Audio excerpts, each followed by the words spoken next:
Hello, your child's school uses an assessment called aimswebPlus. The purpose of this video is to help you understand what aimswebPlus is and how you can help in the testing process if your child goes to school remotely.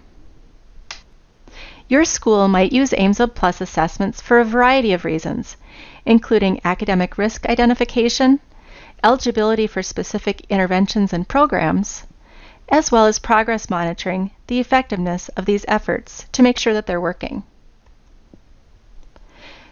When aimswebPlus data is collected, your child's teacher will want to make sure that the scores that your child receives are an accurate representation of their skills. This will help the teacher to determine what type of instruction is needed for all students in the class, as well as your child specifically. Your child will be taking their tests remotely, and you can help make sure that their test scores give the best information to their teacher. Each child is unique in their own way, including learning, which is why it is so important that the data reflects only their skills and not results that are impacted by something outside of the test and their academic skills. There are 3 ways that aimswebPlus tests are given. We will call these the following: one-on-one, online through TestNav, and paper and pencil. Your child's teacher will decide what tests need to be given depending on each child's grade level and needs. You can support your child in a variety of ways. Whether you're able to be present in the same room as your child or not, there are things that we want you to know to help make sure that the test session goes smoothly. We'll now go through each of these ways that you can help before and during the test. Make sure that your child is well rested, has eaten, and has used the restroom before logging into the test session. You can also make sure that your child is seated comfortably at a desk, countertop, or table so that they can see their screen well. Make sure to turn off TV and music. If possible, keep all other distractions to a minimum, including their siblings and pets. Given that your child is going to school remotely, there are technology requirements that help to make each test go smoothly.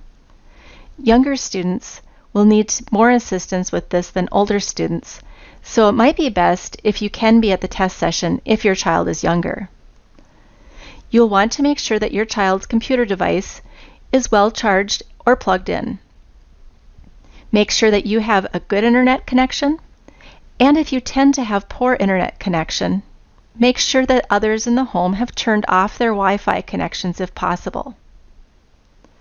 Help or remind your child to log in on time using the information provided by the teacher or test facilitator.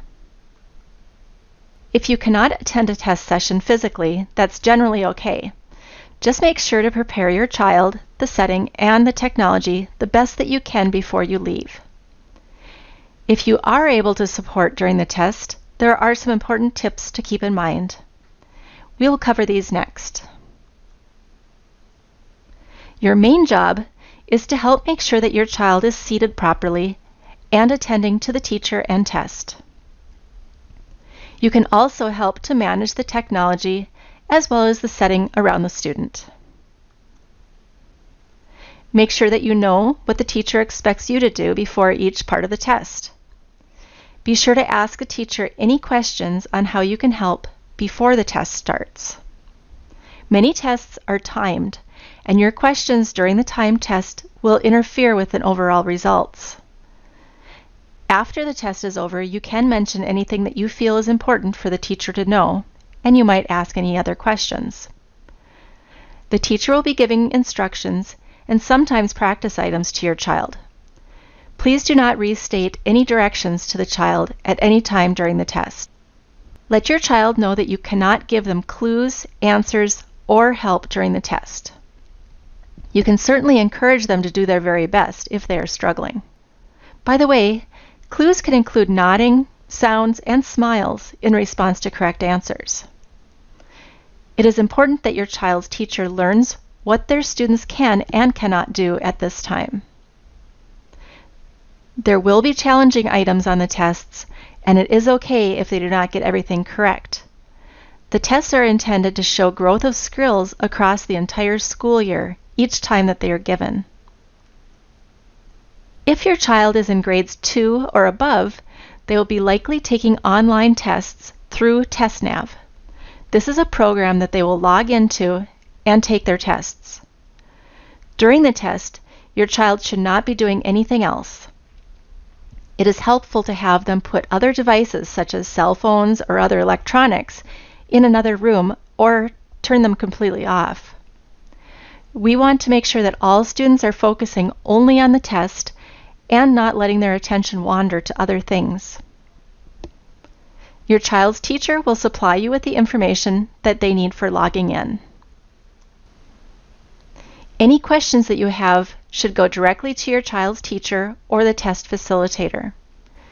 If you have a technical question before or during the test, the teacher will first attempt to troubleshoot with you. They may also have you speak to someone else at the school for help. The technical support staff at Pearson are not available to answer questions from families for security reasons. Thank you for taking the time to learn how you can best help to support your child as they take tests remotely. This will be a great help to both your child and their teacher.